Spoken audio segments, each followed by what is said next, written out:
আমি সকলকে অনুরোধ করব যে আমাদের এই যৌক্তিক দাবি পরিপূরণের জন্য এই আন্দোলনে সবাই যোগদান করবেন। এটি শুধু আন্দোলন নয়, এটি বাংলাদেশে বৈচিত্র্যপূর্ণ সহাবস্থানকে বাঁচিয়ে রাখার জন্য, বাংলাদেশের অস্তিত্ব স্বাধীনতার উদ্দেশ্যকে সমুন্নত রাখার জন্য। সুতরাং যেখানে দেশমাতৃকার যে স্বাধীনতার মূল উদ্দেশ্য বাস্তবায়ন করার জন্য এই আন্দোলন, আপনারা সকলে দলে দলে যোগদান করবেন। বাংলাদেশ সম্মিলিত সংখ্যালঘু জোটের প্রতিনিধি নির্মল বিশ্বাস আপনাদের দৃষ্টি আকর্ষণ করছি। আজ আমরা মিলিত হয়েছি এখানে বিশেষ কিছু সিদ্ধান্ত নেওয়ার জন্য। আমাদের মাঝে উপস্থিত ছিলেন চট্টগ্রামের প্রবর্তক ইসকন মন্দির থেকে আগত চিন্ময় কৃষ্ণ দাস ব্রহ্মচারী প্রভু। একই সাথে উপস্থিত ছিলেন আমাদের চট্টগ্রাম বিশ্ববিদ্যালয়ের সম্মানিত সহযোগী অধ্যাপক ও আমাদের বাংলাদেশ সনাতন বিহারী সংসদের কেন্দ্রীয় কমিটির সভাপতি কুশল বরণ চক্রবর্তী স্যার। একই সাথে আমাদের বাংলাদেশ সম্মিলিত সংখ্যালঘু জোটের প্রতিনিধিবৃন্দ আমরা আজকের মিটিংয়ে উপস্থিত থেকে বেশ কিছু সিদ্ধান্ত নিয়েছি পরবর্তী কর্মসূচির ব্যাপারে। সেখান থেকে আমাদের যেই সিদ্ধান্তগুলো এসেছে, সিদ্ধান্তগুলোর ব্যাপারে আপনাদের সবাইকে অবগত করবেন আমাদের বাংলাদেশ সম্মিলিত সংখ্যালঘু জোটের অন্যতম প্রতিনিধি অ্যাডভোকেট সুমন কুমার রায়। উনি আপনাদের সিদ্ধান্তের ব্যাপারে জানাবেন। সেই ক্ষেত্রে আমার বক্তব্য যেটা হচ্ছে যে আপনারা সবাই আমাদের পরবর্তী কর্মসূচিতে স্বতঃস্ফূর্তভাবে অংশগ্রহণ করে ৮ দফা দাবি আদায়ের লক্ষ্যে আমরা যে আন্দোলন করছি সেই আন্দোলনকে সাফল্যমণ্ডিত করতে অবদান রাখবেন। আমি সুমন কুমার রায় দাদাকে অনুরোধ করছি পরবর্তী কর্মসূচির ব্যাপারে ঘোষণা দেওয়ার জন্য। নমস্কার, আমি অ্যাডভোকেট সুমন কুমার রায়। মূল বিষয়টা আপনারা জানেন যে আমরা দীর্ঘদিন ধরে বিচ্ছিন্নভাবে আমরা বিভিন্ন ব্যানারে আমরা আন্দোলন করেছিলাম। পরবর্তীতে আমাদের কুশলদা, আমাদের আপনারা জানেন যে বাংলাদেশের যুব আইকন এবং চট্টগ্রাম বিশ্ববিদ্যালয়ের উনি অধ্যাপক, এবং আমাদের পুণ্ডরিকধাম চট্টগ্রামের বর্তমান সময়ের যিনি আলোচিত সারা বাংলাদেশের হিন্দু জাগরণের জন্য অন্যতম প্রিয় মুখ চিন্ময় কৃষ্ণ প্রভু সম্মিলিতভাবে সকল ব্যানারকে একসাথে আহ্বান জানালে আমরা সবাই বসে আমাদের এখন সকল সংগঠন, সুশীল সমাজ, ছাত্র, শিক্ষক, হরিজন, ঋষি, সকল স্তরে প্রতিনিধি নিয়ে আমাদের যে ব্যানারটা এখন আমরা সম্মিলিতভাবে আমরা কাজ করছি সেটা হলো বাংলাদেশ সম্মিলিত সংখ্যালঘু জোট। এই ব্যানারে আপনারা জানেন যে আমরা গত শুক্রবার একটা শহীদ মিনারে মশাল মিছিল করেছি, শহীদ মিনার থেকে রমনা মন্দির। আমাদের পরবর্তী যেটা ঘোষণা আছে, যেটা অনেকেই আমার কাছে জিজ্ঞেস করছেন সে সঠিকভাবে, সেটা হলো আমাদের সেই বিষয়টা অবশ্য পেজে দেওয়া আছে যে আগামী মঙ্গলবার আমরা প্রধান উপদেষ্টা বরাবর স্মারকলিপি দেব প্রেস ক্লাবে 3:30 থেকে আমরা রওনা দেব প্রধান উপদেষ্টার কার্যালয়ে। তারপরের দিন বুধবার আমাদের মহামান্য রাষ্ট্রপতি বরাবর আমরা স্মারকলিপি প্রদান করব, সেটাও আমরা প্রেস ক্লাব থেকে রাষ্ট্রপতি বরাবর আমরা পদযাত্রা নিয়ে যাব। সেখানে আপনাদের সকলের উপস্থিতি আমরা কামনা করছি। পাশাপাশি আমাদের একটা স্মারকলিপি প্রস্তুত করা হবে প্রতিটা জেলায়, আপনারা জেলা প্রশাসক বরাবর এবং উপজেলায় ইউনো বরাবর আপনারা সেটা পৌঁছে দিবেন, সেটা আপনাদের কাছে বিনীত আহ্বান জানাচ্ছি। পরবর্তীতে আমাদের সকল সম্মিলিত ব্যানারে আমরা যারা নেতৃবৃন্দ আছে আমরা সিদ্ধান্ত নিয়েছি ঢাকায় একটা ব্যাপকভাবে একটা সমাবেশ করার জন্য। তো সেই বিষয়ে আমাদের আজকে যে মিটিং হয়েছিল সকলে মিলে জগন্নাথ হলে, সেখানে উপস্থিত আছেন আমাদের সকলের প্রিয় আমাদের কুশলদা, তিনি এই ব্যাপারে তার আহ্বান রাখবেন। পাশাপাশি আমাদের সকলের প্রভু, আমাদের সকলের প্রিয় চিন্ময় কৃষ্ণ দাস ব্রহ্মচারী তিনি ঘোষণা দিবেন। তো এখন আহ্বান করার জন্য প্রোগ্রাম কিভাবে সফল করা যায় সেই বিষয়ে আমাদের সকলের প্রিয় কুশলদা এই বিষয়ে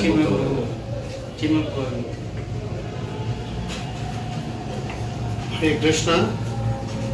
বাংলাদেশের সনাতনী সমাজের দীর্ঘ 53 বৎসরের বঞ্চনার অবসান কল্পে বাংলাদেশের সনাতনী সমাজ দীর্ঘদিন প্রতিটি সরকারের সময়ে আন্দোলন করেছে।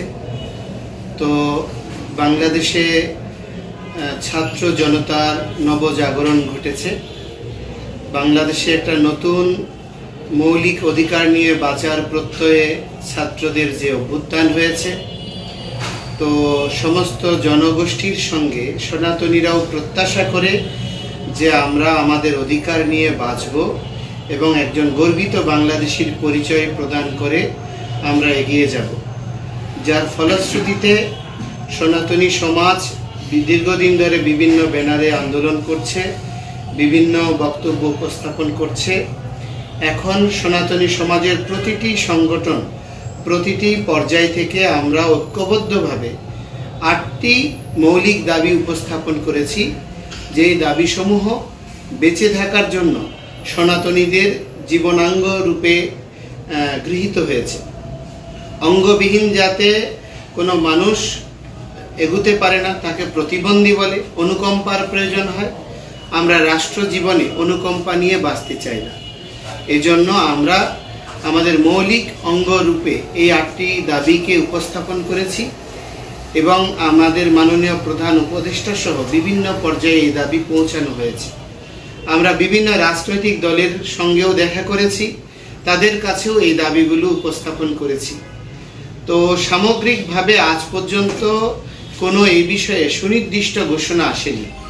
আমাদেরকে দীর্ঘদিন ধরে অপেক্ষার প্রহর গুনানো হচ্ছে এবং অগণিত ছাত্র যুব জনতা সারা দেশে বিভিন্ন জেলায় উপজেলায় আন্দোলন করছে, কিন্তু যৌক্তিক কোনো প্রাপ্তি আমাদের ঘটছে না, যার ফলশ্রুতিতে ঢাকায় সমস্ত সংগঠন একত্রীভূত হয়ে বাংলাদেশ সম্মিলিত সংখ্যালঘু জোট রূপে একত্রীভূত হয়েছে। এই একত্রীভূত সংগঠন আগামী 4 অক্টোবর শুক্রবার বিকাল 3 ঘটিকায় বাংলাদেশের ভাষা, শিক্ষা, সংস্কৃতি, প্রগতির পাদপীঠ কেন্দ্রীয় শহীদ মিনারে সমাবেশের ঘোষণা করছে। আমরা আপনাদের সকলকে অনুরোধ করব, এই সমাবেশে সাধু, সন্ত, মঠ, মিশন, যত গৃহী, নর নারী, ছাত্র, যুবক এবং সমস্ত পেশাজীবী, বুদ্ধিজীবী যারাই আছেন, বাংলাদেশের বৈচিত্র্যপূর্ণ গণতান্ত্রিক ব্যবস্থাপনা এই দেশের কৃষ্টিকে বাঁচিয়ে রাখার অন্যতম সোপান। সুতরাং বেঁচে থাকার তাগিদে আমাদের অবশ্যই এই দেশে গণতন্ত্রকে সমুন্নত রাখতে হবে। আর গণতন্ত্রকে বাঁচিয়ে রাখতে গেলে বহুত্বের সমাবেশ বা বহু সংস্কৃতির মেলবন্ধন নিশ্চিত, একটি অসাম্প্রদায়িক বাতাবরণ টিকিয়ে রাখা আমাদের নৈতিক দাবি। এই জন্য অসাম্প্রদায়িক এবং দেশের স্বাধীনতা, মৌলিক অধিকারের প্রতি সংবেদনশীল প্রতিটি মানুষকে অনুরোধ করব, আপনারা দলে দলে এই সমাবেশে যোগদান করে আমাদের এই 8 দফার প্রতি আপনারা সংহতি প্রকাশ করুন এবং এই 8 দফা দাবি বাস্তবায়নের জন্য আমরা সরকার সহ সর্বস্তরে আহ্বান করছি।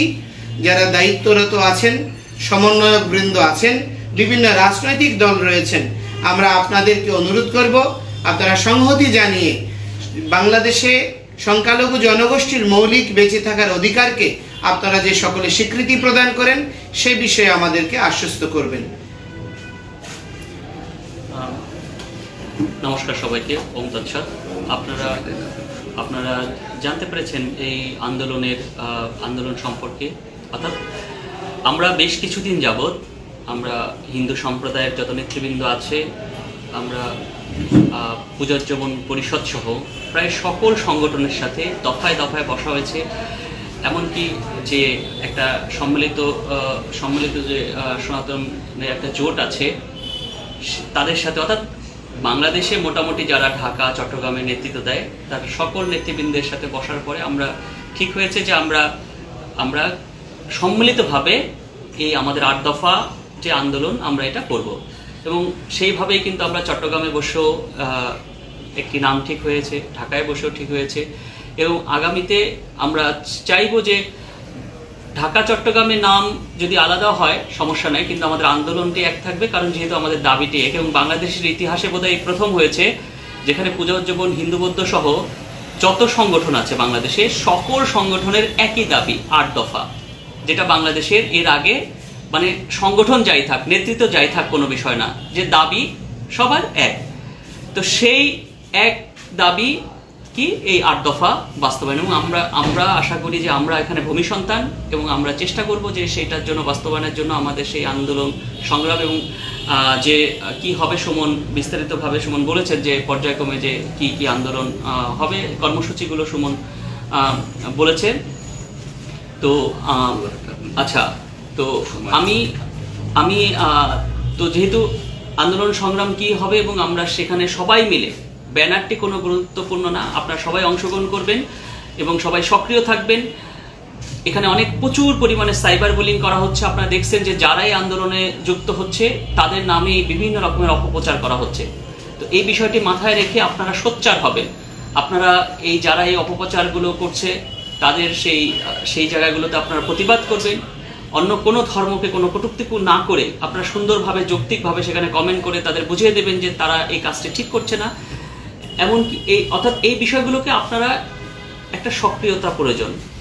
তো আমরা মনে হয় যে এভাবে যদি আমরা করতে পারি এবং আমাদের দেশে যারা আছেন এখন, যারা প্রধান উপদেষ্টা সহ অন্য যারা আছেন, আমরা তাদের দৃষ্টি আকর্ষণ করি।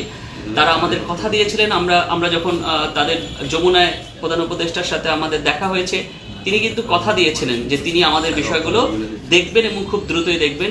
আশা করি তিনি তার কথা তিনি রাখবেন এবং সেই বিষয়গুলোর জন্য আমরা দুর্গাপূজার আগেই অন্তত কয়েকটি দাবি আমরা চাইবো যে আমাদের 8 দফার কয়েকটি দাবি অন্তত দুর্গাপূজার আগে যেন বাস্তবায়নের প্রতিশ্রুতি যেন সরকারের পক্ষ থেকে দেওয়া হয়। তার জন্য যেমন আমাদের মাঠের আন্দোলন থাকবে এবং আমরা সরকারের বিভিন্ন পর্যায়ে যারা আছে, সমন্বয়ক যারা আছে, তাদের সাথেও আমরা এবং এমনকি বিভিন্ন রাজনৈতিক দল সবার সাথে আমরা কথা বলছি, সমন্বয় করার চেষ্টা করছি এবং সবাইকে, শুধু আমাদের হিন্দু সম্প্রদায় না, অন্য সম্প্রদায়ে যারা আছেন বা অন্য রাজনৈতিক নেতৃবৃন্দ আছে, বিভিন্ন সামাজিক নেতৃবৃন্দ আছে, সাংস্কৃতিক নেতৃবৃন্দ আছে, সর্বশ্রেণী পেশায়, হ্যাঁ, আমরা সবাইকে এই আমাদের এই দাবিগুলো যৌক্তিকভাবে তুলে ধরার চেষ্টা করছি। তো আমি আবারও পরিশেষে আমি সুমনকে একটু দেব যে আচ্ছা সুমনই প্রভু ঘোষণা। আমি সকলকে অনুরোধ করব যে আমাদের এই যৌক্তিক দাবি পরিপূরণের জন্য এই আন্দোলনে সবাই যোগদান করবেন। এটি শুধু আন্দোলন নয়, এটি বাংলাদেশে বৈচিত্র্যপূর্ণ সহাবস্থানকে বাঁচিয়ে রাখার জন্য, বাংলাদেশের অস্তিত্ব স্বাধীনতার উদ্দেশ্যকে সমুন্নত রাখার জন্য।